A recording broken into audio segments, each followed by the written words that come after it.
Yo, yo, what's going on, guys? Let me bring Blossom in real quick, or show her. She's hiding from the world right now. I don't know why. Show on stream. There she is. Cool. Now I just gotta unmute you. Are you there? Cool. Awesome. Okay. Whew. Yeah, I was no. hearing you. That, I was hearing you smooth. twice. Super Smooth. smooth. Smooth as butter this time. No problems. I pray to God none of you guys hear an echo. We're chilling.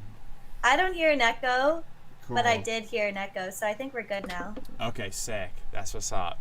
Alright, let me get a little. I think I closed my window. Hold on one second. Oh, cute. I'm gonna say hi to everyone. We've Yeah, got please. DJ Lebec, Astra. We've got Jay Pizzle. We have Steven, J Wop, Ellen Degenerate. Hi, everybody. Welcome, welcome. Cool. All right, I'm ready to rock. Cool. Let me retweet you really quick, and we're good. Um, cool. How are you today? What's going on? Tell me about your life. What is good?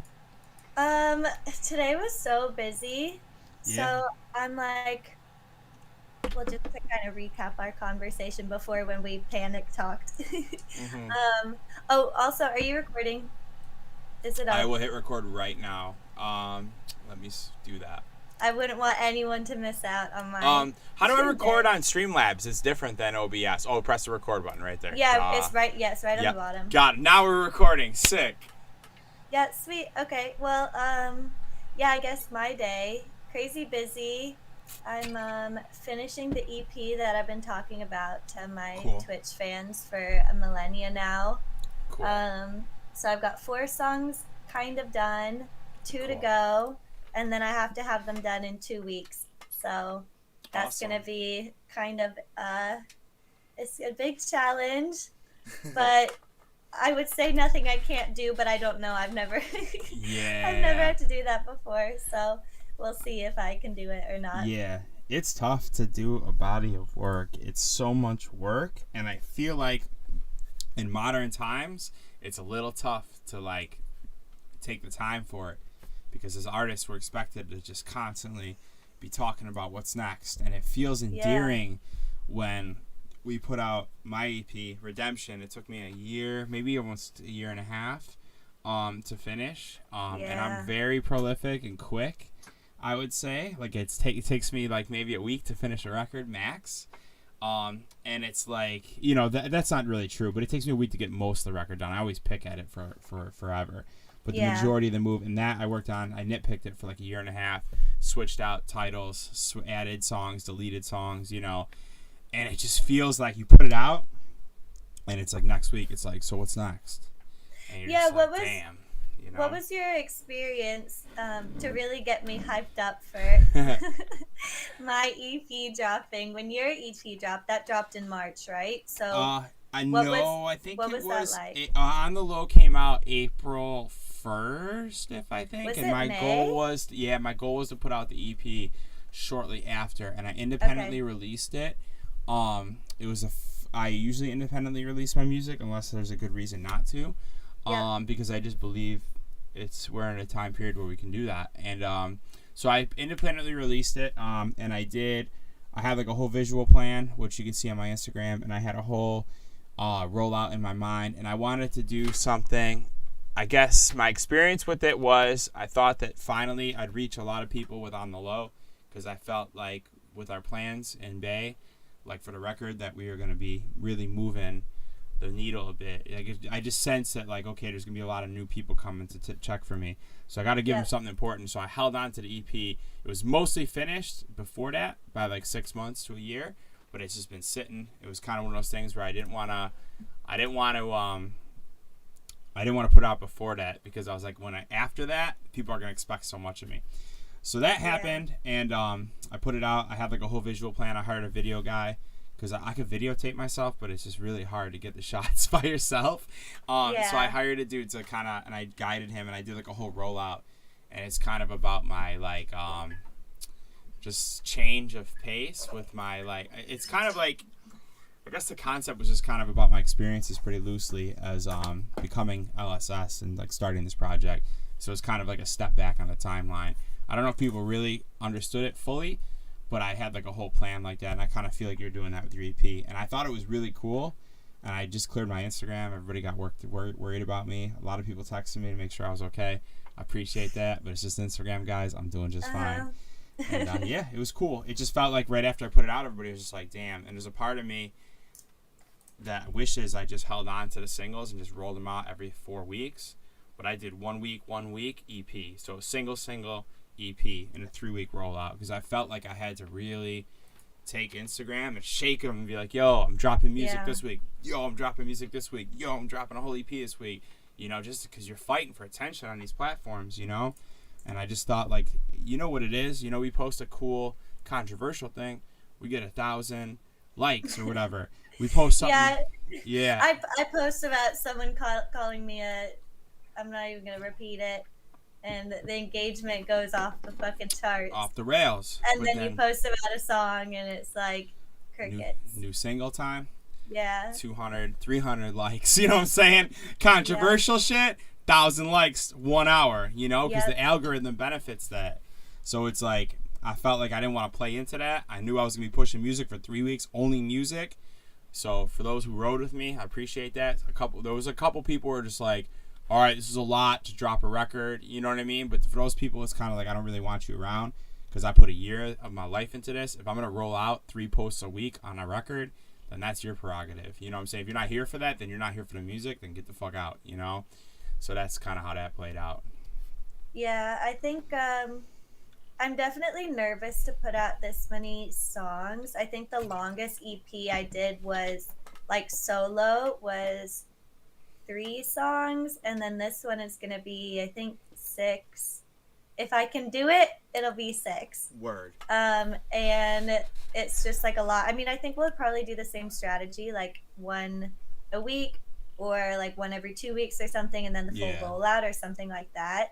But the goal is to do it around a tour, and there's just like a lot of pressure to finish it up right now. Yeah, and for so sure. I just like, it's hard because, you know, with this, just like, I mean, you know the whole backstory of it, but it's just like, there's just like so much emotional output that I wanted to put into this, and like such a story I needed to tell to just like cleanse my spirit. I think it was kind of like a healing thing for me, and it's like to have to rush it really sucks. You know, being on a timeline on it for it really sucks, but you know, that's like that is the way that it works, you know. With this stuff, you don't have forever to write. It's not like my magnum opus. It's just like I have to get it out. So at some point I'm having to make some sacrifices, I think, which also sucks. I was really hoping to just, I don't know, this was such like an emotional project for me, so we'll see how much I can really get done. I feel like at least 3 of them are really soulful for me. I think the 4th one, which is going to be like a stripped down version of the title track, that'll still have that same soul. And then I just have to figure out how to put some love into those last 2. Cool. And I think I can do it, but I just have to. I know you can do it. You just gotta keep going. Time. It's just tough because you gotta kill some babies in the process. Sometimes you have ideas that just don't make the cut, and you just gotta. Kill some puppies, you know. Yeah, I had to let a few go, you know, through the past couple of months of writing this, but I think it'll feel really good. But again, it's like what you were saying before, you know, I'm writing this EP, but I simultaneously have to be thinking about what's the follow-up, and like the songs in the interim that I can put out, you know, to keep the buzz going. But it just like working on an EP is just like such a taxing process that I want all of those like amazing songs to go on the EP versus like just being dropped as singles, because right now I'm just in that headspace.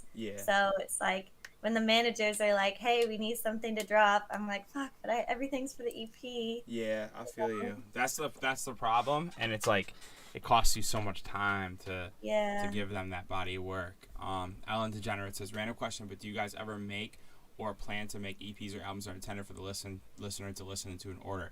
That is, I'm sure you're doing it, and that's exactly what my EP is. It's a front to back story with all sorts of little hidden Easter eggs and gems and stuff like that. And it tells a story. It's not super long, but it's quite. I tried to make it as impactful as I could, and it's about Yeah. my relationships with a lot of things that happened in the last couple of years.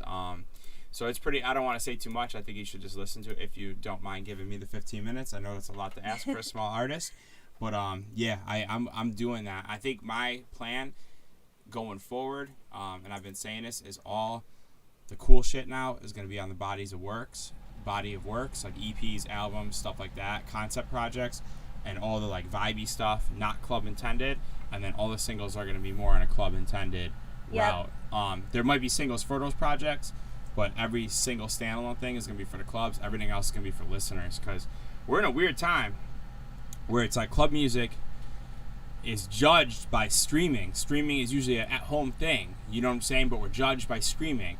And if you think about it, right, like club records never really traditionally got listened to at home. They're meant for the club. But we're competing against people who are basically making pop records, which don't translate to the clubs. And these guys go out. Chainsmoker's a great example.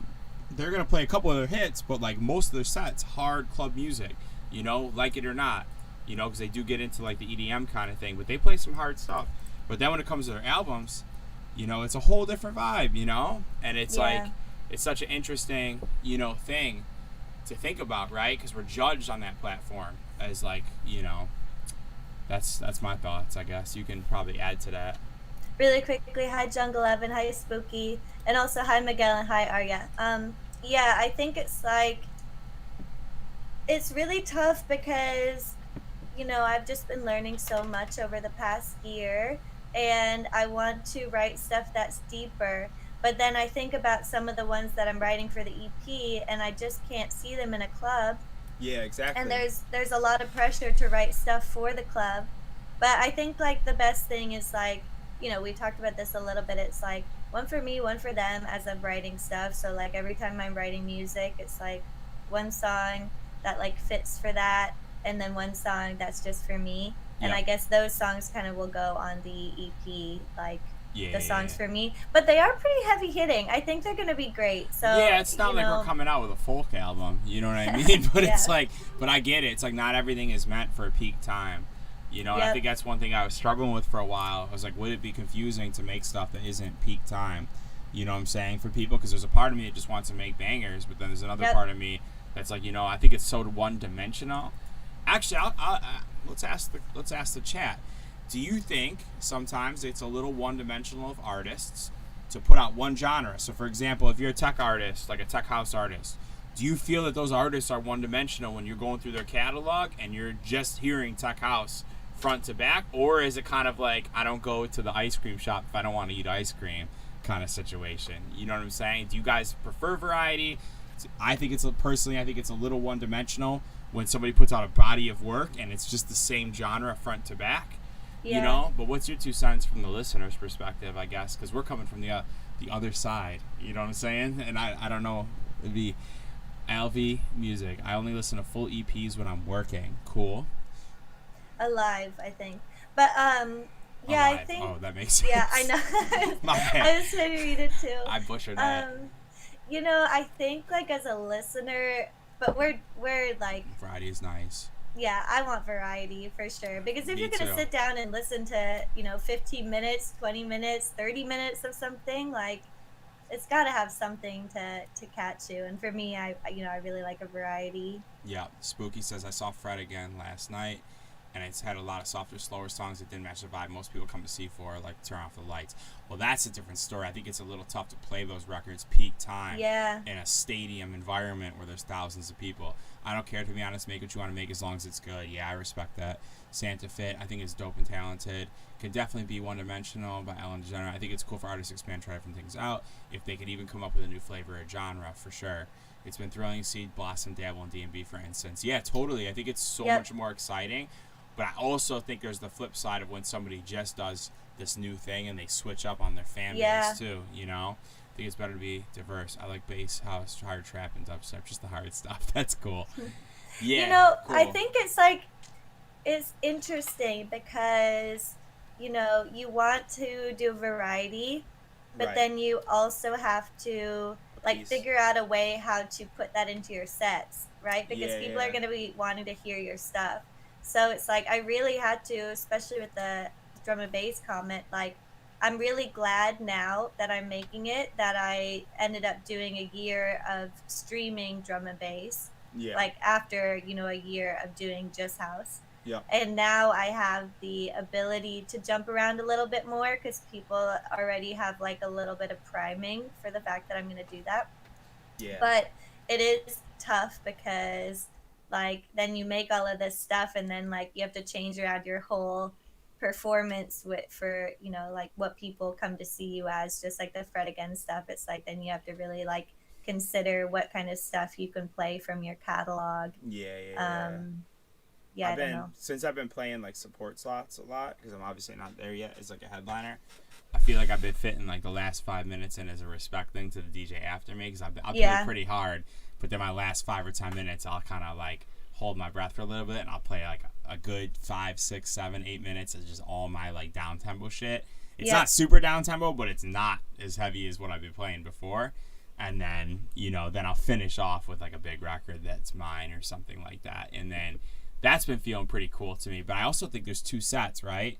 There's like the main stage set and like the club set that's like popping, and then there's like the I'm gonna play a little bit more creatively and a little less to the point in a room. Maybe like if you were to do like a 360, like a death or something like that. Yeah. That's where I think for me I'm trying to get a little bit more, a little bit more interesting on the cuts.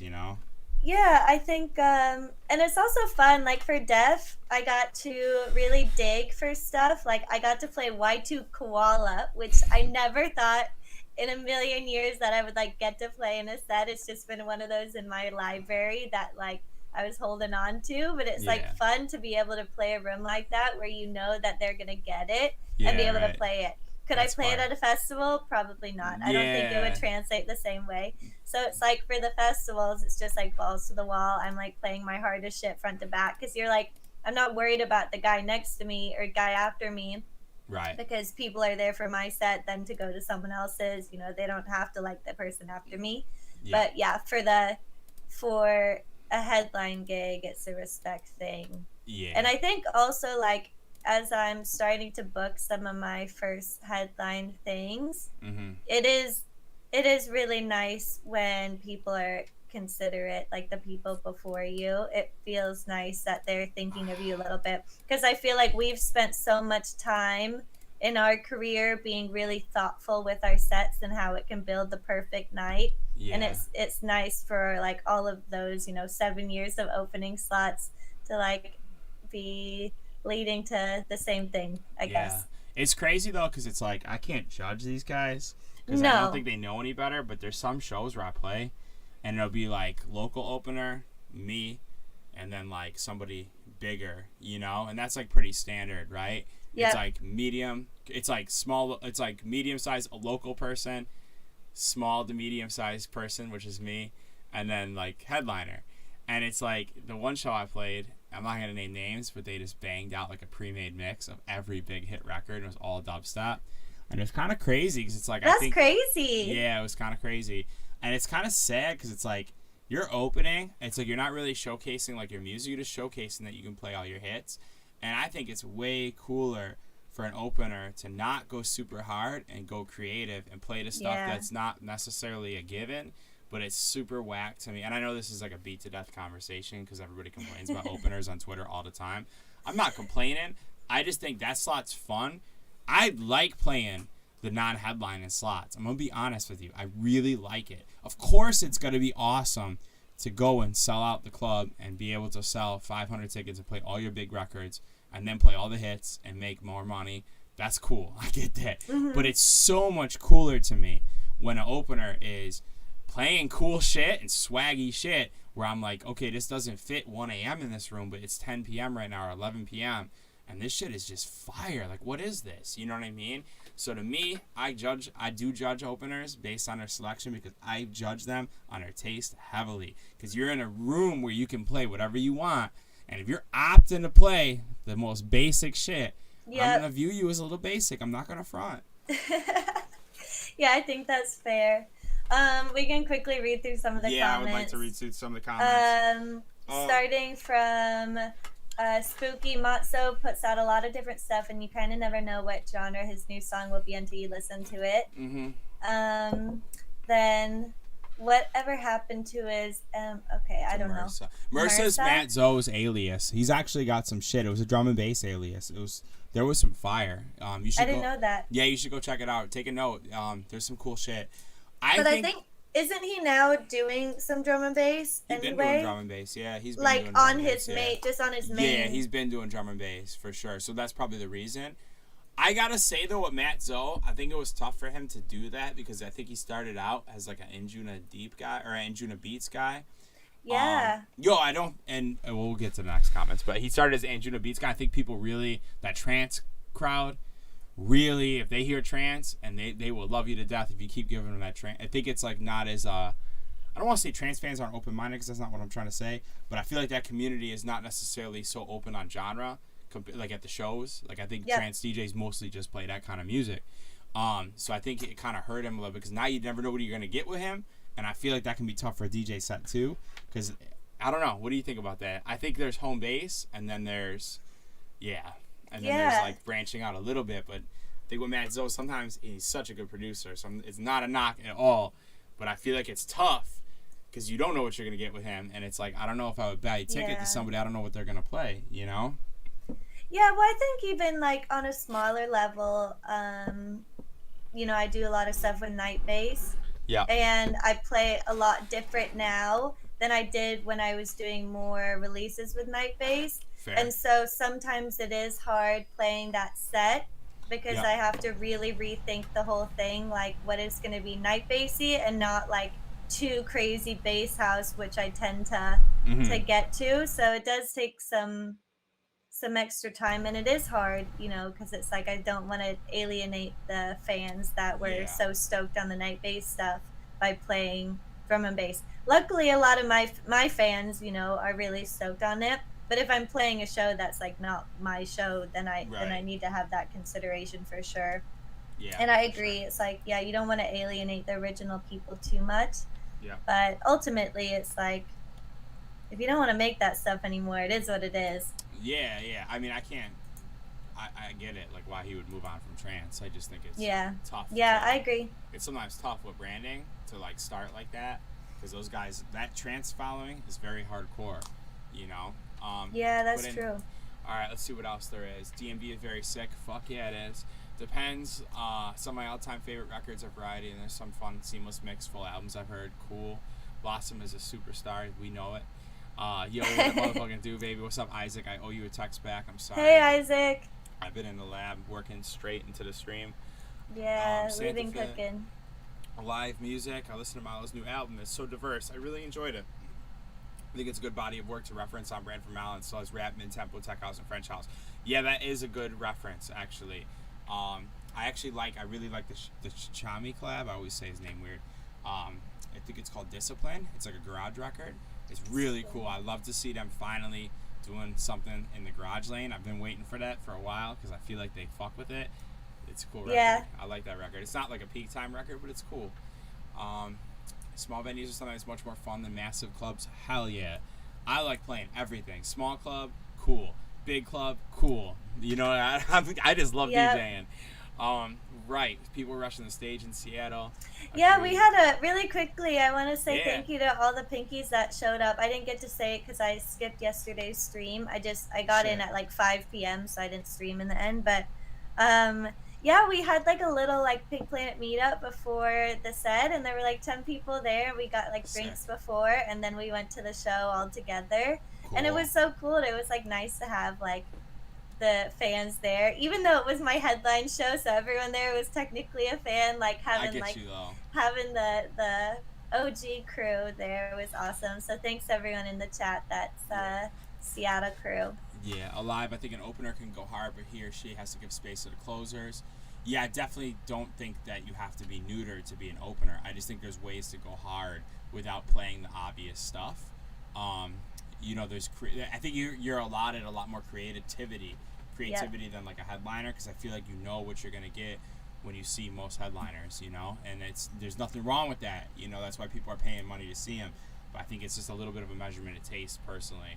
if I hear Titanium bootlegs and stuff like that early at like 10 o'clock, and I hear in like into Titanium into like, I don't know, Laser Beam, it's like, yo, come on, really? It's 10:15. Like, you could do better than that. Unless it's like really that lit where it's justified, I think it's corny. The sign of a good opener is they play a song you fuck with, but you never heard before. Exactly. It's about using that platform to vibe and play people your music that you don't know. Really yeah, because you really like, if you're trying to work your way up, you want to show people you have good taste. Yeah. So. Oh, here we Pocket. Oh shit, he's coming in hot. I like it. Hello. To the point of predicting when an artist will play, I agree, as nobody wants to admit there has to be a certain level catering to the fans and audience. Facts. As is the problem with some artists like Matt, so it's so easy to let pure creativity take over, but I feel you. If you're going to take that route, you have to be okay with the fact you're maybe spreading yourself thin. I agree with that. That's well said. At least in the case where you're literally making every genre in the sun. That is well said. And it's crazy how good of a producer he is, too.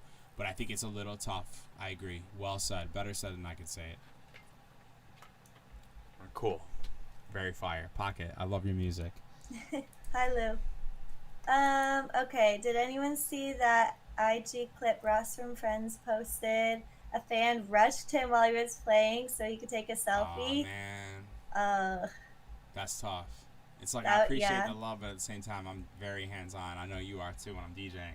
So yeah, it was funny. Someone had me sign their perler while I was playing in Seattle, and they like kind of kicked them off stage. Although I thought it was kind of sweet, so I didn't mind doing it. Yeah. But like they hopped on stage to have me sign their perler while I'm playing, and it was like, you know what? It was fine in the end, and I thought it was sweet. But thanks, Pocket. You're a beast. Also, I got to give a shout out to everybody hitting follow. I just broke 200 followers on Twitch, which is a big deal for me because I've only been on here for a couple weeks. So thank you guys for everybody that's hitting the follow button. There's a lot of y'all, but thank you so much. I appreciate that. Should we move on to some tweets? Should we get a comment on some tweets? Let's go to Twitter. Twitter's is too easy. This shit is like a wasteland. Let's start out with my man. I'm just going to read this shit. Christian Knudsen. 4:30 a.m. I wake up instantly. Wow. From the fogginess of dreams to the readiness of full consciousness, as I've done for over 15 years. A quick kiss to my wife's sleephead. I don't know what that's. Well, it was so well written until we hit sleephead. I proceed to my morning routine, glancing into my children's rooms, somewhat envious of the sleep of youth. I proceed downstairs to the kitchen, the smell of freshly brewed coffee filling my senses. Peering out the window, the calming darkness remains. Intermediate havens of light shine as beacons from my dozen backyard ambience lights, enhancing the beauty of the winter landscape. I'm in this. I'm in this guy's crib right now, mentally. Coffee in hand, I head to my office. The glow at 24 screens erupt to life as I enter. Sorry, I'm so sorry to interrupt.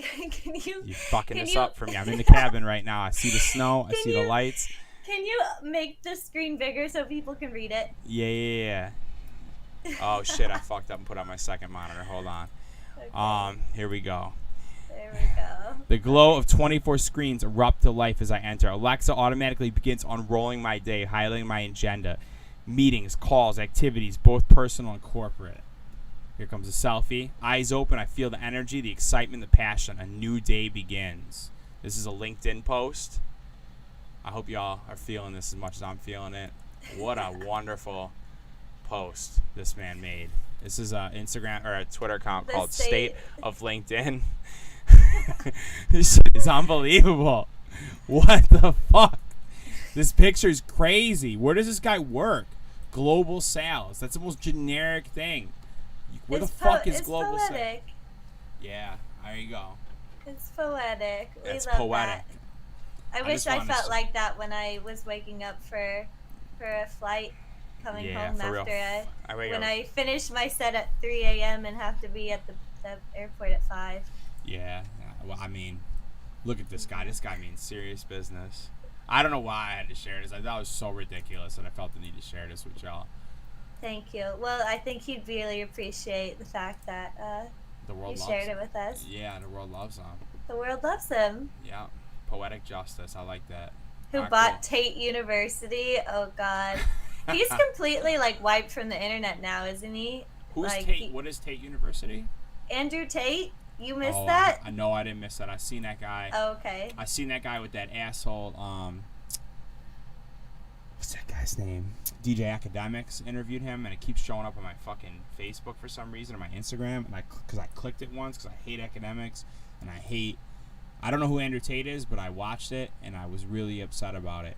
You know, it's like it was crazy. everyone got one in with him on their podcasts and shows so they could clout farm a little bit, knowing full well, you know, the more that they like propped him up, the more his message would spread for better or for worse. And it's like everyone wanted it for their content, and now it's like, okay, he got kicked off of everything, which is good, but you know, I think it was I don't know how I feel about every person interviewing them. Every podcast I listened to had this like interview with fucking Andrew Tate. Yeah, it's like, crazy. Stop. I got caught up in it. I watched a 6-minute thing, and I got caught up in the comments, reading them, seeing what people said, because I was so horrified by how he was, like his like mentality towards like, especially towards like women, and he was saying some crazy ass shit, and it was like, it wasn't good. I don't even want to bring that. If you'd like some literature, just go through my DMs. Yeah, I mean, there's also that. But it's like, that like, it feels like somebody like him is like a beacon of light to those kids, to those types of people. And they're like, finally, somebody's telling it how it is, you know, because they're in that like lane of like hate, you know, and I hate Academics too. I'm sorry. So I clicked for him because I hate that guy, and then I watched Andrew. I didn't know who Andrew was, and I clicked because I can't stand Academics. You're watching from the get-go. Yeah, I was hate watching. I don't ever do that with nobody, but Academics pisses me off. So I watched that, and I was like, yeah, that's it. So this guy was on some shit. I don't know if you watch some of the stuff he's saying. It's wild shit. Like, it's wild. You know what? Like, I've never watched him directly, although he argues that he's not on TikTok, whatever. He just uses like cronies to post everything. Yeah. But I've seen every piece of his content basically between H3 and Hassan. They always talked about him for a long time. Yeah. And then they would watch, you know, like Logan Paul watching him. They would watch like all of that content and rehash it. So I've seen way more Andrew Tate than I ever thought I saw 6 minutes and I've seen enough. And they kept, once you click that, you keep getting recommended. I was like, I'm not making a mistake. It's just endless. I had to self-control to never click it again, and it went away. It's probably going to come back because now I said the word 6 times and my phone probably I know the algorithm. It's like, hey, maybe he's interested in this guy. Yep, algorithm going crazy. I guess you're a tater tot now. But anyway, let's move on. Let's move on. I can't even. That shit takes me to a dark place because I get so frustrated. All right, let's move on. This is Gazia. I'm going to butcher everybody's name. Is there any way you can make it even bigger? Yeah. How about that? Is that big Like, enough? can you zoom? Can you just zoom? How about I just click this shit? That's better, right? Yeah, but can you zoom in on that? There we go. Done. Okay, cool. Boom. And this is Habakadri. He's reposting this, so I'm not sure who this is. But the other dudes that do it from X&G, who are goated producers, in my opinion. Touring for middle-class artists is simply no longer sustainable. All the artists I absolutely love are solely getting off the stage. How depressing. I'm sorry, I don't want to witness an industry that's only financially feasible to a tiny segment of artists, top 40 and mega DJs. Fuck that to hell and back. I like this girl. Forget diversity. Getting visas is the most ridiculous nonsense artists have to go through, especially if they're from Africa or Middle East, for example. What kind of industry is this turning into? The only way this can change again is if albums are profitable again. Recorded music is devalued to such a staggering degree. It enrages me. This cannot be done without implementing proper streaming laws that force labels and tech bros to pay to artists. There is a whole ecosystem here. No more middle-class artists making music. No more affordable studios, venues, live engineers, lighting techs, etc. It's a domino effect. This is real rap.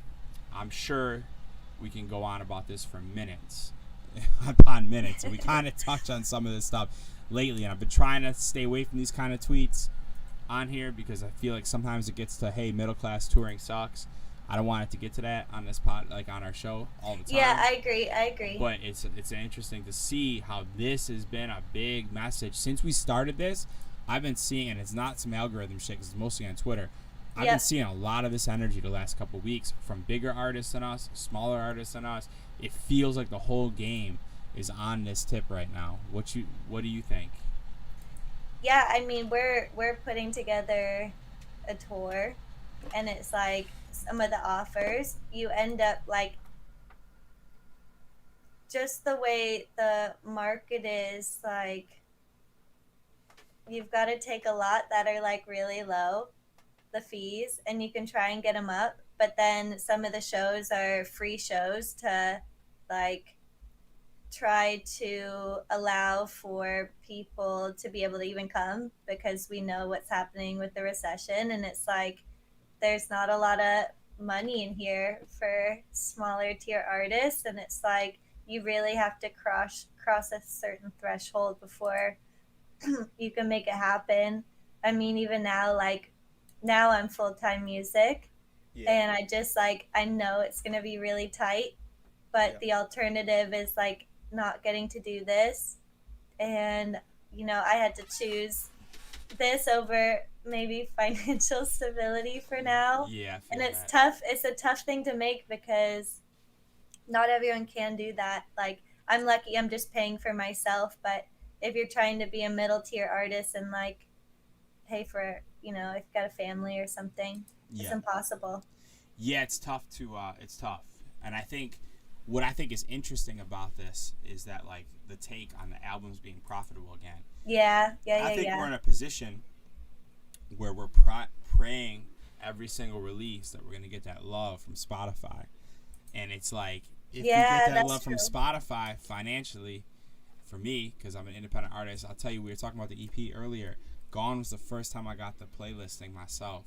In Yep. 2 years, I got it when I first started once randomly, and I scored a lot of streams, and that shit changed my life because it was like a lot of streams. I got paid a lot of money. I'm not Yep. gonna lie. It got split up between a writer and a singer because I co-wrote the top line, but I didn't. There's other people on the record to make the vocals happen.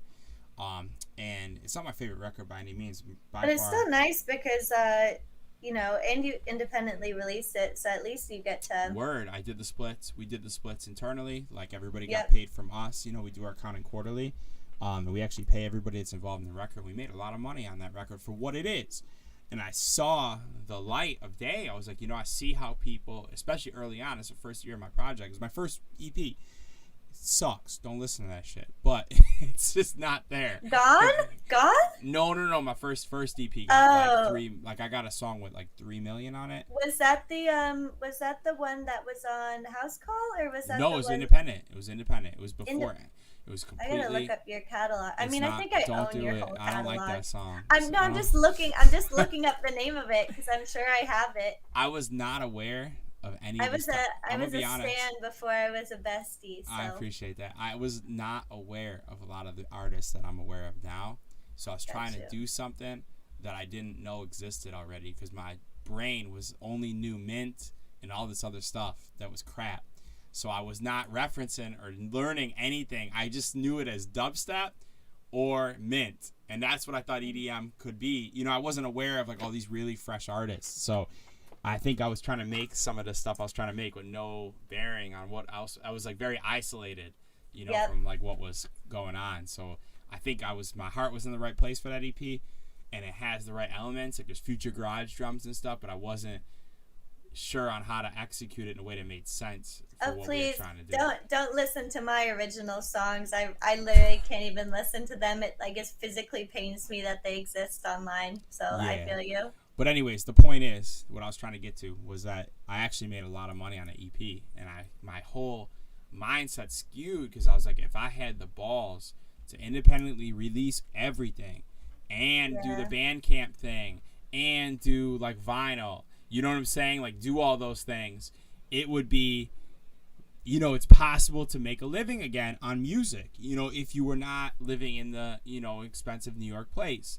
So it's kind of interesting to think that, but we rely on DSP support. With some of my releases that weren't independent, you can tell that Beatport will have a relationship with that label, and you get placed higher on Beatport, which means more sales, which makes more money. So it's like it feels like a relationship game, and I think people are scared. Like they're saying the only way to change is if albums are profitable again. It feels like you'd have to kind of go against the machine to make that work. Bandcamp, Yeah. Beatport exclusives, like stuff like that. And I just think that's hard to do when you're so fearful of if you're gonna get placed on those playlists. What do you think?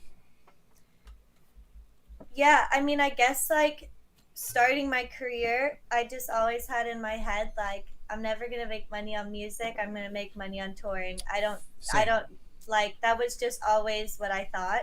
same, And I mean, generally that's that's been same, true. So same. it kind of came to life. I think unless you're really popping off on one of these platforms, Spotify or Apple, you're Same. not making anything because we're getting what pennies to the dollar, if that. Yep. And even with the increase in payout, which I forgot how much they're going to start paying us, I still argue it's tough to do it. Yeah. And yeah, you literally never know if you're going to get playlisting or if you're not going to It's get so playlisting. stressful. And it's just like even if you do get new music dance, which is great, or new music Friday, Yeah. it's like 1 week and then it's like gone. So Yeah, it's then like you're nice to starting get that over. first push, but then it's like it, Yeah. it's not the same as being in one of those other ones where you're in it for like a couple weeks or something like that. Right. Even right. some of my songs in Nasty Bits have been in there for like a couple months, which is crazy, but like Right. that's not one of the bigger playlists. But yeah, I think I'm getting like one of my biggest checks ever for music for like last year, and it was like maybe $1,000. Wow. And Yeah. it's like I'm gonna pay a little rent with that, Yeah. But but it's not that's not much. Yeah. it's It's not not much, much. you Yeah. know. It's like So, in the past, I got lucky with syncs for other artists, like producing. yeah, Cause that's right. and that was like a thing that really worked. So if you have the relationship with syncs, that's cool. Or if you're producing for other people and you can charge a fee, but it's not your music, so it sort of sucks Yeah, doing that. But yeah, that's like the only way I know how to make money doing this shit other than touring. So yeah. that's I mean, that's some shit. I told you about my sync that I did, and then I never got the money. So Yeah. you don't even know if you will get it, Yeah. even if you do lock that sync in. But anyway, I guess like Could the back to the resurgence message. of popularity in vinyl possibly help with record sales?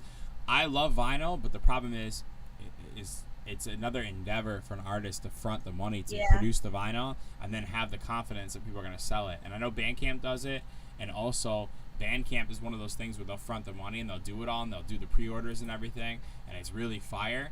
But it's just I'm not at that level where I feel confident pressing 500 vinyl. I don't feel comfortable doing that. I don't think I'm at a place where I could sell that, to be honest with you. yeah, and also it's like vinyl is more popular, sure, but it Yeah. is still a like hobby item now. You're not seeing DJs with vinyl anymore, so it's like you're selling to hobbyists, but I don't know if there's a place for. There's a I lot mean, of people I that would do I listen would to love to vinyl. Yeah. sell. I would love to sell vinyl. I'm not saying it's like it's still a niche market. Yeah, it's Yeah, it's still a a niche niche market. market. And I think So right now, as small creators and even mid-level creators, your goal is to reach as many people as possible. yes, So it goes so against the grain, to do something like that. I yeah. think with the redemption, I did consider like doing like 100 or 200 copies of like something like that, and then like being like, hey, for like the hardcore fans, like here you go. But it's still stressful putting that money up. Yeah, it is, and not being sure because Yeah. you can't really take that back. It's like merch too. It's like if you order too much, then you're just gonna sit on it, and it's just Yeah. there's money gone. Sample Um, packs and yeah, just mentor like that. lessons seem to be the meta right now. Yeah, I see everybody's doing that. I consider it sometimes, but at the same time, it's like, I'd rather just produce for other people and ask for a higher fee. Um, but yeah, that is true. When playing shows, do you think you're able to ask for more money to take away the travel and hotel? Because an artist may have flight points, hotel points, or a friend to crash with. I mean, you're still paying for a flight, either if it's points or it's whatever. You're still paying for it in some way. I think that Yeah, I think just really quickly, like yeah, they're not usually paying for either of those things. yeah. I was gonna So say, I was just about to even get into that. Yeah, if it's like you're asking for some money to pay, sometimes you're asking for a little more so you can cover a hotel or a flight. It's yeah, you're never. I'm rarely. I don't think I've ever had travel covered. Ground transportation, yeah, but like yeah, sometimes hotels, which is really nice. yeah. But I've had hotels largely not. covered, but Yeah. I think it's preferable. When I first started touring my older project, it was like they were always buying the flights at the start. Yeah, And that's right. it was really bad to have the promoters buy the flights because they would take it out of your top fee. So they'd say like, hey, you get X amount of money minus flights in the hotel, and we'll book those. But like, I'd prefer to stay in a cheap hotel if I'm gonna be sleeping 4 hours. So it's like one of those things where it's like sometimes unless they have a deal with it, I prefer to have an all-in fee and book my own shit because Yep. you have more control over, the price you're gonna pay and your flexibility. It's tough because they will book a flight and they'll like spend more money than it's worth sometimes for, and also promoters love to procrastinate booking that flight. So I don't recommend Yeah. that. I'd recommend always going all in personally, or if they have a deal with a hotel, and have that included. And that's Yep. what your management should negotiate, in my opinion, because I think it's bad to don't ever let them buy your flights because routing that I is don't such think a pain. Yeah, I don't think I've ever had that offered. Yeah, I don't think the industry's doing that at all anymore. But when I started, I think it was still like there was certain clubs that didn't have so much experience, so they weren't doing that. Yep, yep. Miguel said my company is prepping vinyl for their bands 3 to 5 months in advance, but that's in the jam band niche. Yeah. Spooky said Sable Valley comp vinyls came in only 9 months after they sold out. So it took 9 months from sellout to production to be able to get those out. This came in only 9 months after they sold out.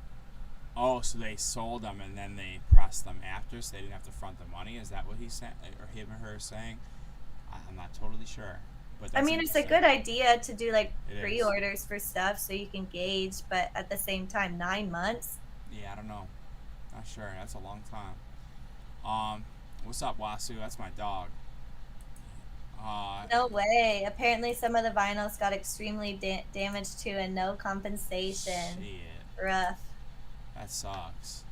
Wasu, you're killing it on Twitch. I've been on his Twitches. He's a Anjuna deep guy.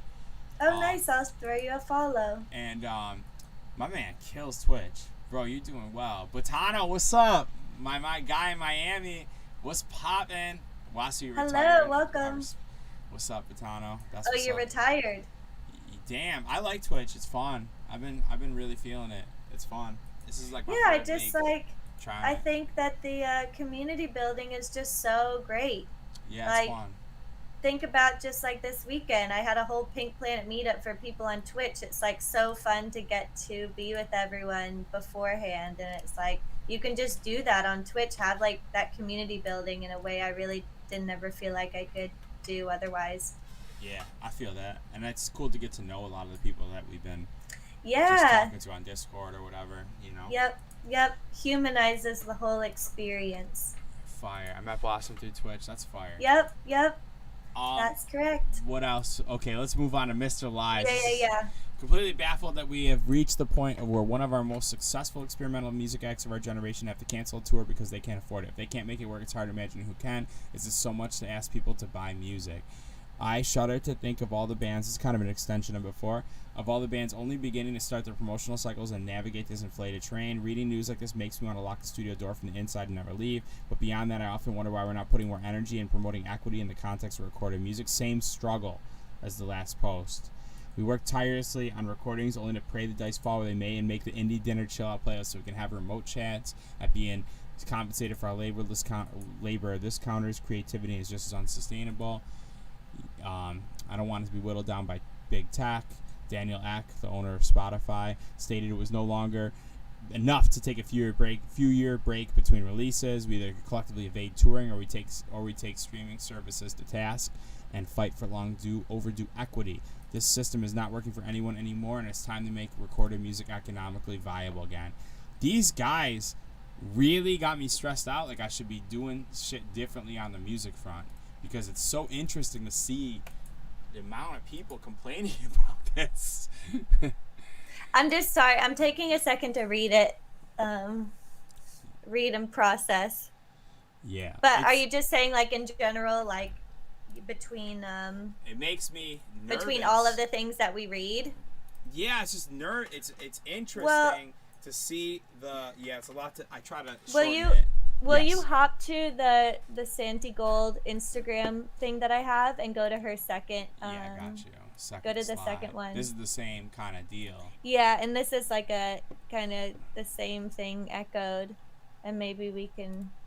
Oh, this Are is you able to? small as hell. Yeah, can you zoom in? Yeah, let me see how to do that on Windows. How do I do? Oh, there Is we it go. not just command? It is, but I didn't know that at first. Okay, there we go. Boom. Dear friends, I'm both sad and proud to announce my decision to cancel the Holified tour. I'm sad because it breaks. This is a long one. It breaks my heart to disappoint you. Come out to show me love. Those of you who bought tickets, plan trips, come see me. I feel the disappointment deep in my pit of my stomach as well. I was excited to finally be back to you in person and celebrate the new record. Past few years, we've been through immense challenges: physical, spiritual, mental, economic. I'm trying to kind of narrate this quickly. Yep, I know. I'm reading through too the same way. The landscapes we're re-entering right now. Basically, we thought we were going to rush in, to touring, and the landscapes we're re-entering are not the same. Nobody anticipated the new reality. After sitting idle and not working, earning little to no income, every musician that could rushed out immediately when it was deemed safe to do so. We were met with inflation, gas, tour buses, hotels, flight costs, and our tried and true venues were unavailable because there's a flood of people trying to book shows, positive test results, canceling stuff, devastating financial consequences, and then on top of that, we're already tapped mentally, spiritually, physically, and emotionally. Yep. In my case, I tried. I took every angle. It doesn't work. Basically, a lot of people saying it's taking a toll. Or she's saying it's taking a toll on her. She's missing time with her kids, anxiety and insomnia, fatigue. Here's the line that got it for me. In the place that I'm in the place that the music business is in, I feels like I've been hanging on, trying to make it to this ever distant finish line. But the vehicle's falling apart the whole time. The bumper fell off one wheel at a time. Steering wheel, I know that feeling. Steering wheel and the whole bottom just finally fell out. And here I am thinking, should I hold the doors up and run? And my little heart that has been working way beyond its limits, my whole body and soul, in fact, too, are screaming, no, motherfucker, pull the car over. I'm coming to you with the honesty that's inherent in my music. How can I release an album about honoring yourself and refusing to cross your own boundaries and not take this opportunity to do so for myself? I'm proud to be canceling the tour because I'm proclaiming that I, the person who writes the songs, is as important to me as the songs. I'm not going to sacrifice for my industry that has become unsustainable and uninterested in the welfare artists it built on. I love you all, and I hope to see you soon. Everybody's getting a refund, basically, at the end, and you get some free shit. Crazy. It's just, it's the same thing echoed as in over and over that. again. All week this week. All week. That's all I'm seeing. To cancel tours. Complaining about streaming. Complaining about Daniel Ek. Time is hard. Just a comic relief. Homie's a good reader. Am I really? Because I feel nervous going through that fast. I was actually able to jump along with you, which I found very impressive in myself. So cool. When I was a kid, I could read full on, like at like a 5th grade level, when I was like maybe like 30 months old. Really? Yeah, because my yaya, my great grandmother, was crazy. She was like teaching me how to read because they didn't know how to speak English when they came to the country. So she was like crazy about teaching me English, right? So I was at 3 years old. I was like speaking on another level. I was writing cursive. I was writing, I was on some shit. It all went downhill after that. Donnie Hawk's pro reader. That's what Isaac said. Yeah. Someone Innocent said Porter Robinson Festival Second Sky got taken from 2 days to 1 day. Yep, saw that. It's like hard. What was the thing that maybe it's in our here, or maybe we just discussed it. Or maybe we talked about it last week. I don't know. We've talked about a lot of stuff. Basically it was just saying like people right now, this is like one of the first times people aren't touring on bodies of work necessarily. Yes. They're just touring to tour. Mm-hmm. I'm just saying that is a thing, and it's like, so the market has so many things going on all the time because artists aren't touring projects, they're just touring, and there's just like everyone that can be touring is touring at once. Yeah. And because for an artist, that's the only way we can make ends meet. Right. So we have no option but to do that. But for a consumer, it's like that's a lot of different things to go to. I think we're in a different game now, and I think that some of these acts are still focusing on the body of work, I think they're working on like these like impressive arts. They tour it traditionally, and I think that's over Yeah. as an artist. And I think a lot of these people are kind of reluctant to see that. And I don't think there's anything wrong with that. You know, I think it's important that artists are given the time to make something that's special. Like we should be given the allowance to make these bodies of work.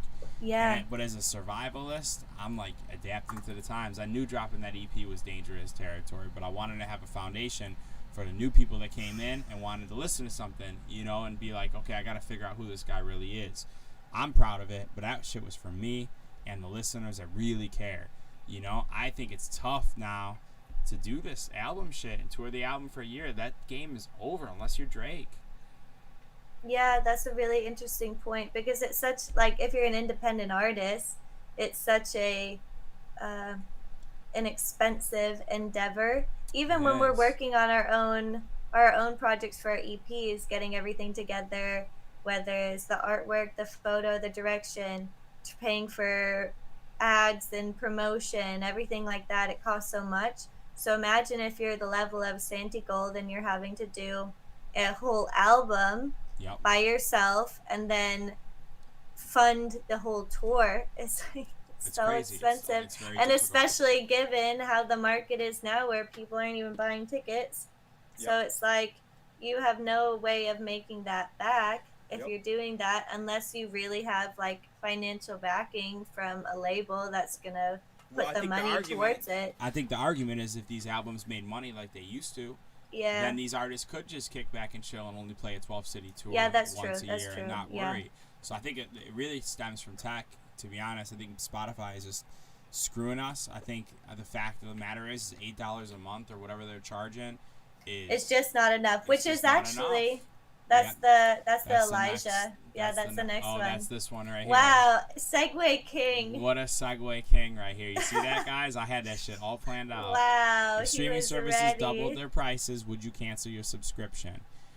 I paid for Tidal for a while to keep it a buck because I liked their service in terms of quality for the studio. So yeah, it wouldn't even bother me. Like, to be honest, I think if people knew that if it went to the artists, I think a lot of people, knowing the situations that the artists are in right now, I think a lot of people would fuck with that.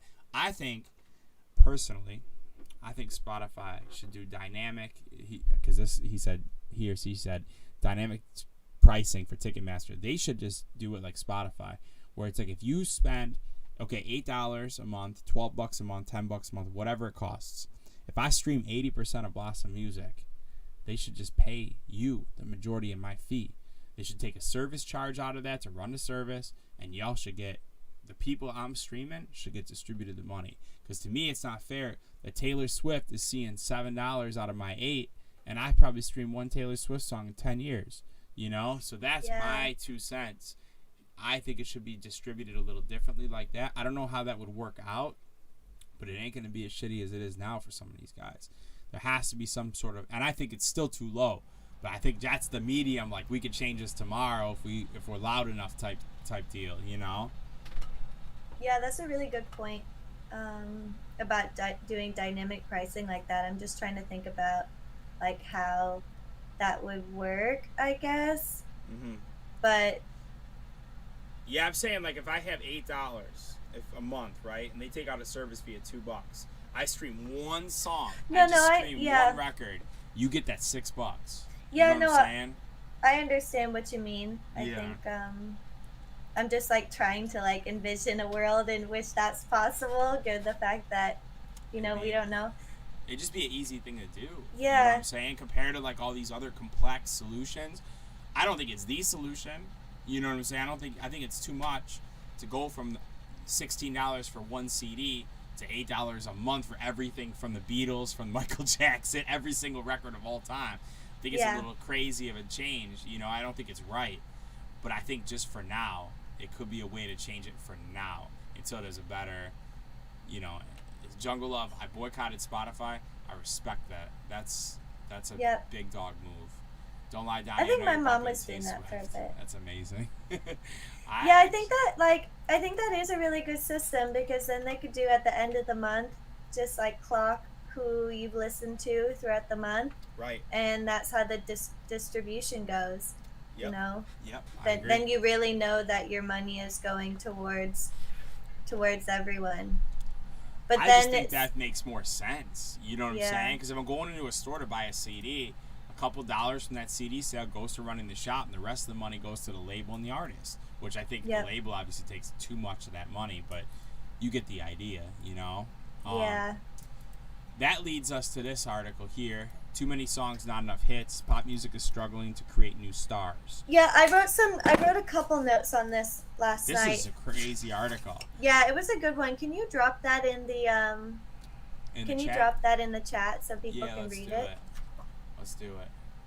Oh, I'm not even logged in on here. That's crazy. How does that happen? Alright, 1 second. Actually, I can drop it down in this chat. Hold on. Yeah, just drop it down in that It's chat. just weird I'm not logged in on my own chat. Like, I was logged in a minute ago. I don't know. I pay for Maybe SoundCloud, Spotify and SoundCloud sub, but I'd be devastated if SoundCloud's shut out because that's where I mostly listen to music and access on the independent smart artists. What I told you about payouts is how SoundCloud does payouts, and I make a little bit of money on SoundCloud. I'm not gonna lie. I'm very on SoundCloud. Interesting. yeah. I get paid a fair buck on SoundCloud, and I'm really happy to say that. You know, not a shit ton of money, but it's you know, I make a good $100 a month, $200 a month, depending on how active I am, which Yep. is really cool. You know. Hey, it's better than nothing. Right, it's just nice to see it, you know? Yeah, it's nice that they're actually doing that. And I also appreciate, like, I don't know how many people actually did it, but they did have that, like, support button on your page during COVID where you could, like, Oh, support yeah, each I don't artist. think I got any of that. I don't think either, I don't but think I just, even you know, put that it up. is But I thoughtful. did see that, yeah. Spotify had that too, but they need to... Did they? I didn't even know that you could donate on. Yeah, I think so. Interesting. All right, let's read this one. Too many songs, not enough hits. Pop Hey, music is struggling. really quickly, Oh, shit. Adam, thank you so much for the raid. Hey, look at him coming in with the... Oh my Hey, God. party of 7. Hey, what's up? What's up, Adam gang? All right, gang. We are just getting into a great article, so Cool. I've never Get had ready. that happen before, so thank you. That's fire. we should start rating people at the end of our streams. I'll show Yeah, you you how have to to do show it. me how. I've never done Yep. that. That's some new shit. Mm-hmm. All right, too many songs, not enough hits. Pop music is struggling to create new stars. Executives say a deluge of new music and the difficulty of influencing TikTok's algorithm. That tells you exactly where their head's at right away. How do we manipulate them to like the music that we're going to shove down your throat? Because we've done it for 50 years at FM radio, and we're not Yep. done messing with you guys yet. We Yep. force this stuff on That was you exactly what the article said. It was just like, right you out know, the gate. radio and TV, like late night TV, used to have like more of an impact on how songs would actually do, and now Right. no one really cares about the radio. So Right. of course they're looking to TikTok, We're but going to talk about all this. Let's read the Yep. article. yep. Don't Okay. spoil the article. Okay, I'm sorry. Well, I wasn't sure if we were gonna go through it or if we were going Emily. to rapidly read with your Donny Hawk speed. Do you want the Donny Hawk speed, or do you want me to slowly read the article? Chat room, please chime in. Yeah. Do you want us to read the whole article, or maybe since we linked it, they can read along with us? Yeah, that's true. They could read along with us. That's very cool. All right. Money Long. That's my money long too. Mooney Long. I read it like Mooney Long. That's really funny. My money long. Is Hours it and Money hours. Long or is it Mooney? If it's money long, that's hard as shit. That's a hard ass name. My money long. How I think hours it and might be. okay. Well, anyways, Hours and Hours is giddy and impassioned, a contemporary R&B single built on the sturdy framework of classic soul ballads. Money Long. It is. It released- is. Yeah, because it is pronounced Money Long. Shout out Wikipedia. Released the track last year on her own label, Supergiant. It climbed to number 16 on the Billboard Hot 100 at the end of January, giving the singer a first hit and an opportunity to partner with Def Jam. There's a sense around the music industry right now, from managers to marketers to A&R executives, that stories like Money Long's are few and far between in 2022. It's a bigger and more level playing field, and everything is getting lost, says Chris Eno. Oh, I don't even want to give that one. Who co-manages Money Long. I'm going to be butchering names. I can read, but the names are going to be lost on me. Everyone's an artist, but nobody's breaking. Almost nobody's breaking. and there are many ways to judge and argue over what breaking means today. Label executives tend to use streaming numbers as a barometer, while most managers prefer to look at ticket sales. That's facts. But the number of new acts vaulting into the top 10 of the Hot 100 has declined precipitously in the last few years. From 2001 to 2004, only over 30 first-timers cracked the top 10 annually. In 2019, however, only 15 first-timers reached the top 10. In 2021, had the lowest number of new entrants this millennium, just 13. So to put that in short, there's just a lot of the same old shit on the top 40, which is interesting. And I'm going to say my piece real quick, is because there's less new artists, and they're, oh man, I've lost where I was going to go with that. There's less new artists, a lot of the same old shit, but TikTok is breeding so much buzz for so many people that nobody's ever heard of. But it's crazy how they're struggling to go to that top next 100. level. You know, like they're not able to get to that top 100. So it's interesting. It kind of also makes me think of that tweet where it was like, why is everything a remake on the movies? Why is everything a remake on music? Oh, yeah. Why does everything feel like a remix and nobody's writing new original hit records? Just a thought. Yeah, that is a really good point. Was there any context for that, or like no, I'm more just saying that in the okay, sense that because people are having trouble breaking, it's interesting that a lot of the stuff that is up there is the stuff that's like a same remake shit. of stuff. Yeah, like on Blue, really good point. You know what I mean? Like that. Did that make has a new record? Who posted about that? David Guetta song? Did we have that in our thing for you can look last for that week? while I keep okay. reading. The drought has some managers and executives worried. All my industry peers are having this conversation. What's next? Others use more colorful language to describe the current landscape. It's abysmal, according to one A&R turned executive turned manager. The market's dry as fuck, declares a veteran major label A&R executive who requested anonymity to be anonymous to speak candidly. There's less and less shit working. The frontline label business signing new artists is in trouble. Y'all been in trouble. That's my 2 cents. I can honestly say right now that nobody knows what's going on. Another longtime major label A&R says. Insiders have plenty of theories. I got my theories about why the market for new artists has become more difficult. Chief among them, a delusion of new music. It has become so easy for aspiring artists to release tracks that songs are hitting streaming services by the hard drive full, making it harder for any single tune to stand out amid the glut. Due to the sheer number of things coming out, songs that were shoo-ins for being hits 5 to 10 years ago now have to fight to see daylight, says veteran producer Warren Oakfelder. Even the biggest record companies are taking notice. If there's 80,000 tracks a day being uploaded on major digital service providers, then major label market share is going to be diluted by default, Sony Music Group chairman Rob Stringer told investors this summer. Interesting. In addition, that was really quickly. That was the tweet that we missed from last week, but actually is relevant to this. Maybe we should start structuring it with like kind of segue stuff, because we're doing it. We're working on it. I'm reading. You're structuring. We're doing it together. It really quickly, it said, with 60K plus songs being uploaded a day, it's better to not put too much pressure on any one release and instead ponder what you're offering to the world on a grander scale. Yes. How does the creative support the music? Why is the world you're building important or unique, etc.? The stickier your world and creative is, the less the individual songs matter. It's deeper than that now. People need things below the surface to grab onto and hold dear. I believe the more authentic you can be to your unique perspective and taste, the easier this becomes. I agree with that. So that was just a little side about how many songs are being posted every day, because that is crazy. 60,000 songs, 80,000 okay, tracks a day on average. I would assume Billboard is right, but 80,000 a day uploaded. That's a crazy amount of content to sift through. Let's keep going. Okay, sorry. In addition, the reach and influence of once powerful mediums like radio. Yeah, but hold on. There's way more. This shit is interesting. This is one of the most interesting reads I've had all week about music. In addition, the reach and influence of a once powerful medium like radio and late night TV have also declined. A number one radio song doesn't mean fuck anymore. I love this guy.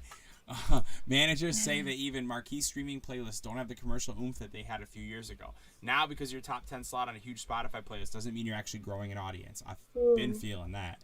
The rise of TikTok has complicated matters too. The platform has become a hit maker, helping M. Behold's Numb Little Bug, M. Behold, Young Money. Where are these people coming from? Nicki Yours, Money Young. No, Money Long. Money Long, yeah. Nicki Yours Sunroof climbed the charts, for example, but it's an unpredictable marketing tool. See, that's what they don't like. It's unpredictable because not everybody's going to be feeling it. Less susceptible to manipulation, which they love. Less responsive to star power than other platforms. Engineering a viral moment is akin to walking into a corner store and emerging with a winning lottery ticket. There's just no rhyme or reason of what breaks there, which tells you a lot. If somebody like that is not figured out how to break an artist on socials, it shows you there's really no straight up formula, which is interesting. Says Justin Lehman, who manages Amine and Kai Dreams, among others. And without breaking there, it's difficult to say what else can cause a big moment to happen for anybody. Taken together, all these factors mean that seizing and holding the attention of the music-loving masses is that much more challenging. It used to be you release an album, got Rolling Stone to review it, you go on tour, get on late-night TV, and that's how you break, says one senior executive at a major label. Even if luck was a factor, the path was clear. It was 4 or 5 things. Now you need 4 or 5 things a week or at least a month or else your streams just don't go up. That's real. These days, the recipe to break is like 45 ingredients long. It's harder than ever to be a new artist. I've definitely been feeling that. Some acts are still able to connect on a wide scale.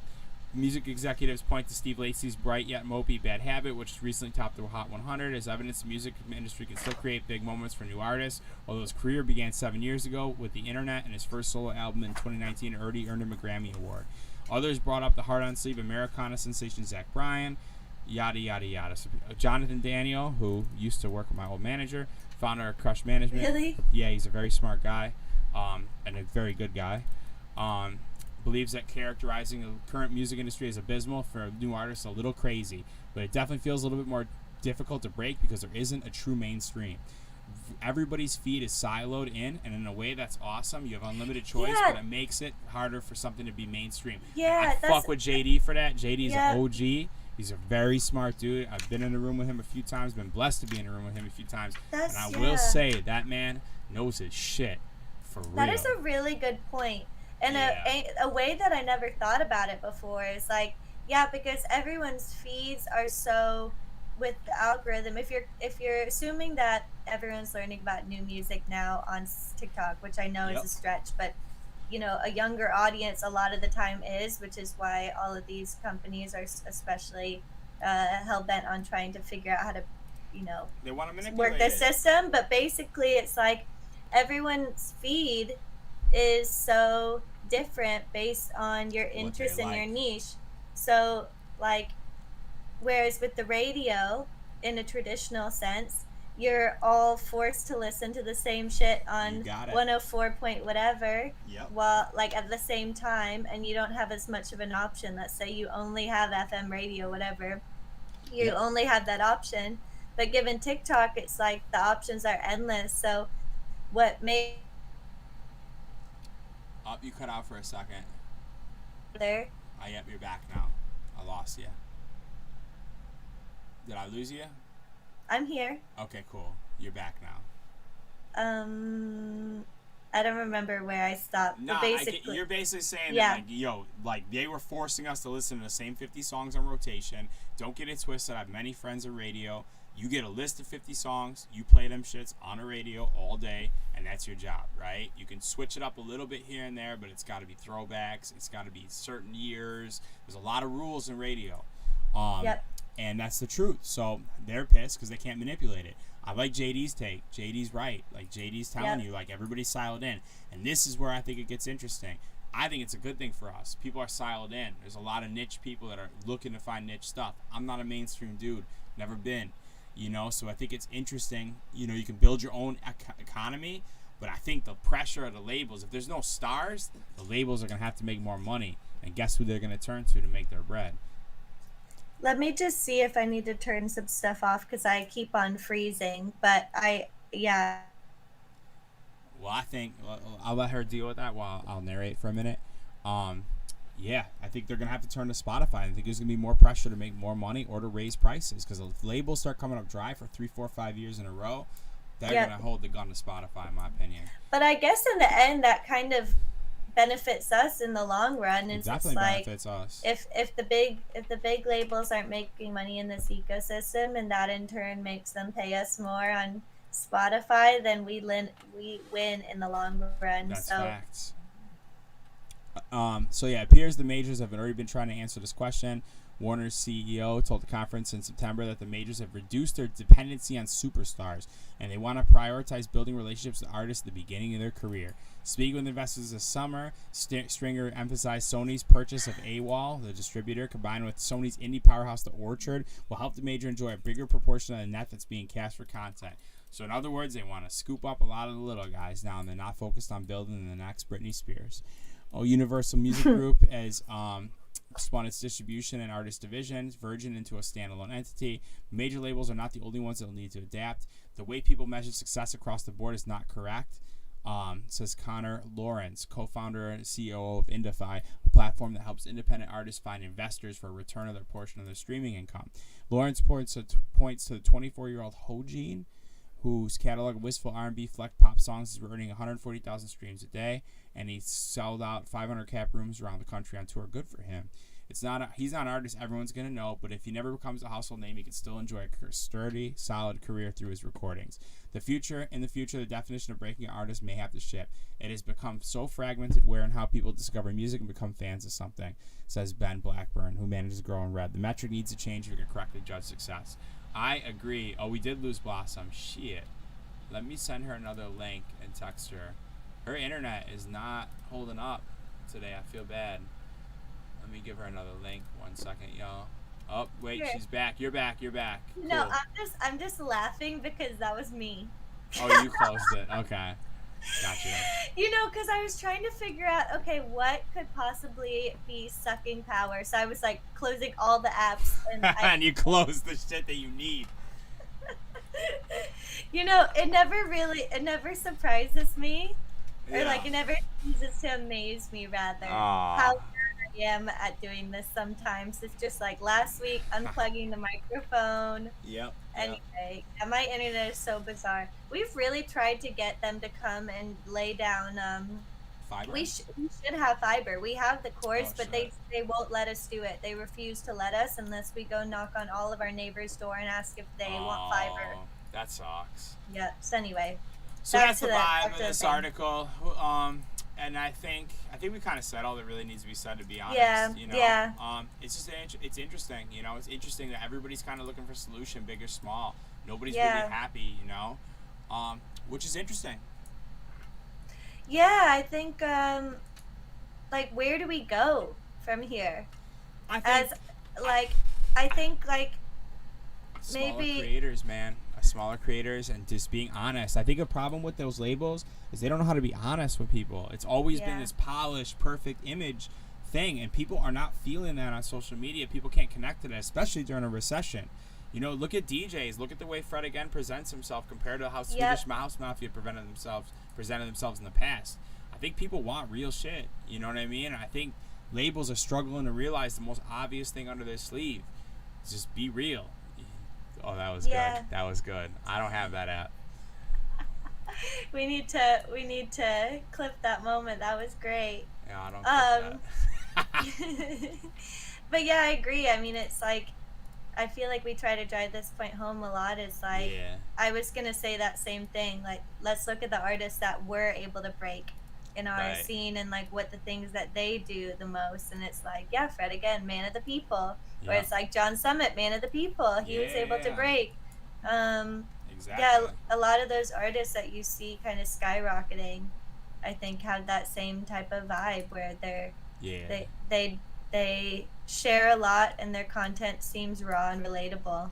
Exactly. Where do you put your focus if that's the environment? Personally, my focus is only on making the best product possible musically, and I'm just trying to stay. My compromise is trying to stay active on social media, and that's it.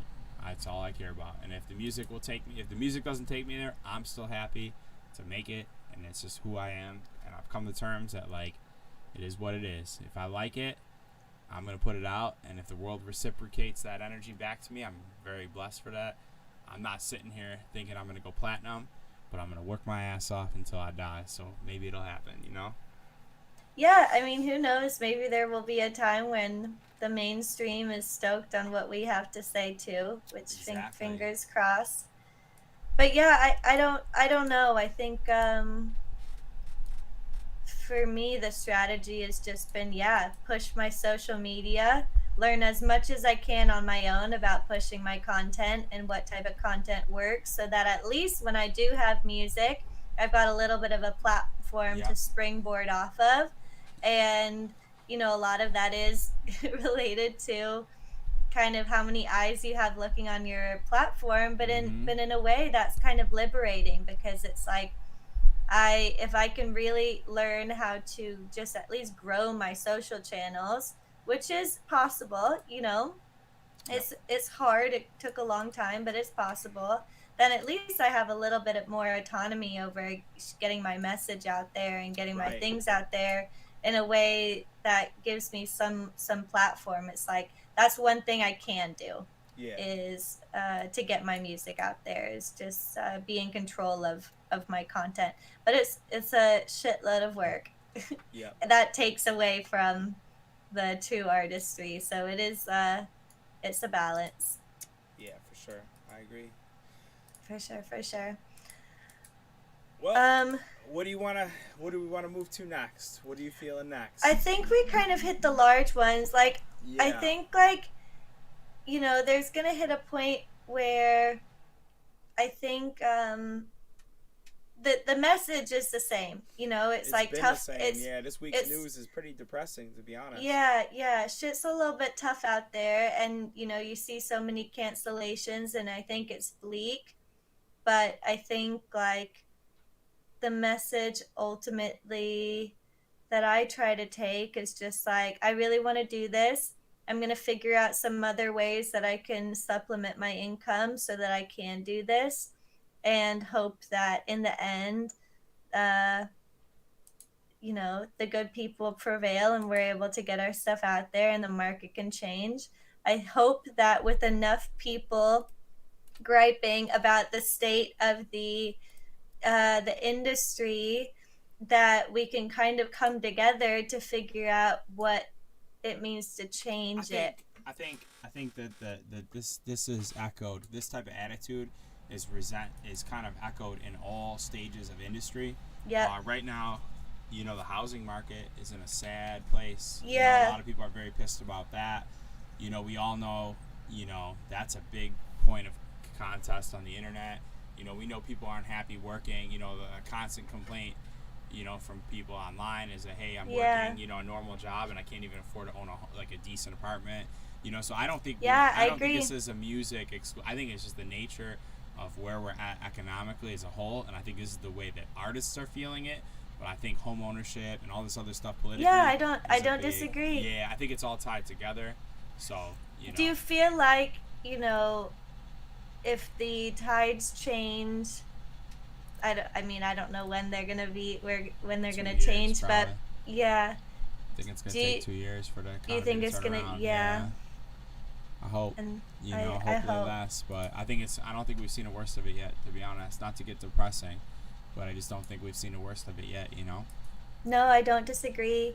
And I mean, the same thing we've discussed, like, that's one of the reasons we're doing this kind of stuff, is it's Yeah. like, at least we can have some type of control where our full income doesn't rely on the promoters paying us. It's like Yep. we can supplement our income by showing up for our fans and our community. And if people are able to support, they can support in a way that's like direct to us, just like the Spotify concept. Yep. And also, like, you know, it's expensive to go to some of these shows or festivals, $300. Then you It's have all the crazy. travel, you have Hotel, everything else. So it's driving. like, it's nice that we have this outlet where people that are our fans, if they have $5 a month, they can support us in a way that Right. doesn't require them to spend the five, six, $700 in the end to get Yeah. somewhere. It's true. I've been DJing every Sunday on Twitch. Yep. You know, just to stay sharp as a DJ a little bit, but also because it's like, you know what, like, why not? Like, it's so fun to meet, to talk to everybody, meet everybody, chill. Yep. You know what I'm saying? It's been really fun. I actually really look forward to doing it. Yeah. Not even a separately on the music shit. I know you've been doing it forever, but it's fun. I know, but It's super I'm fun. excited. It's Yeah, fun it's to fun. have someone to do it with, I guess, because I was Yeah. just doing it alone for so long. So Yeah. it's nice, you know. I mean, we already share everything, but it's like it's Yeah. nice now that we can share in this too, and it's like fun to have a buddy To work with on it. to work Yeah, with. it's cool. It's cool. I really like it. It's cool. My whole basement, I set up in my basement. My whole setup takes over like half my basement. But it's fire. I like it. It's really fun. It's just been cool, you know. And I feel like I just got the subscriber button or whatever too, which is cool. Hell So, yeah! you know, Make sure to hopefully- click that sub. Yeah, so hopefully eventually people start subscribing, you know, once I get consistent. I've only done 2 weeks now. But it's cool. It's awesome. I really enjoy it. And Yeah, I want to do yeah. it for like forever. I might switch from Sundays when traveling picks up a lot because I feel like I realize Sunday's a rough day. That is But- what I found. Is like Yeah. That's why I'm doing. That is why I'm doing Tuesday, Thursday, Yep. because at least I have Monday. Even if I get back late, I have the freedom to take a nap. Yesterday, I still only see follow. I think it's because I had to like fill out like mad tax paperwork. yeah. So I think it takes a couple days to actually happen. That makes sense. But I Yep. appreciate you for checking for that. Eventually that's going to change. I should probably click and check on that because I filled it in last week and then I went away on vacation for like a week. Yeah, Yeah. no, I'm with it. But I yeah, think it's Make super sure cool. to subscribe if you're able to. If you're able to support in any way, given kind of the stuff we discussed, I guess it's like this is a really Oh, it's awesome. foolproof way if you'd like to support us in It's our awesome. artistry, in a way that it doesn't. I mean, some of it goes to Twitch. to Twitch and Amazon, I guess, but Yeah. you know, we get a little portion, so it really does mean a lot if you guys support us like that. Yeah, it's definitely cooler than, you know, some of the other ways. Like streaming our music obviously doesn't pay nothing. You know, buying Yep. a Vport we get unless it's an independent release. It's hard. It's hard. They make it very hard to monetize this craft. That's for Yep. sure. Yep. So But anyway, okay. If you guys have any questions for us, let us know. I yeah, think. Q&A time. Yep. If you guys have anything you'd like to ask about, I think something I'd like to say is maybe next week we can get someone on to That'd be discuss some of this stuff with us. That'd be cool. Maybe someone with like insight into some of the topics we're talking about. So Cool. if you guys have suggestions of people that you would like us to host on our stream, also let us know so we That can would be have them fire. on. Yeah. And just to keep on kind of growing this, so that you can hear as many viewpoints as possible, I guess. Yeah. That would be really cool. Yep. Okay, well, if no one has any questions, I guess we can come to a close. Yeah. All right, let's do it. I guess that's it. I don't know. I don't have anything else to say. I only Yeah. see follow. Chat keeps going offline somehow. Oh, I'm not weird. sure. I'm not sure why that is. But I guess I looked at my tax form just now. It is because I didn't fill out the form right because I rushed to do it. So I'm filling it out right now. Other than that, yeah, I don't have anything else. Thank you guys for coming through. I really Yes. appreciate it because it means a lot to us that you guys show up for this, and it's cool to hang out with y'all and chill. Yes, like we it's said, great you know, to- cool. It's cool that so many people are interested. But yeah, send us questions on Discord. Send us Yeah. any ideas you have for the stream on Discord. Let me pop and we're my just Discord gonna- in too. really Yeah, quick, that's a 'cause great I'm idea. I've been a little bit quiet on Discord. It's been tough. Yep. But I love you guys, and I gotta start doing a better job with that. Yep. Let me pop that in there in a second. Why does it think I'm logged out of Twitch? That's so odd. Give me a second. I'm gonna pop it open a new window. Take your time. I'm gonna add mine right now. Yeah, pop So you in. guys- Yeah, and pop into her Discord. I'm 211 followers on here. Wow, Hey, that's pop off. That's quick. It went quick. Yeah, that's awesome. Nice. Thank you guys. Makes my See? day. Makes mine too. Okay, gang. Well, we will see you next Wednesday. And then I stream tomorrow, drum and bass stream back on schedule. And then you stream on this Sunday. Yeah, Sunday. What time? Formula Fox says, do you longboard? I have an electric longboard that I use to get to the studio because it's 8 minutes from my house, and it's just so much more convenient. I stream, I think, I've been doing it, it's on the schedule, I think it's 9 p.m.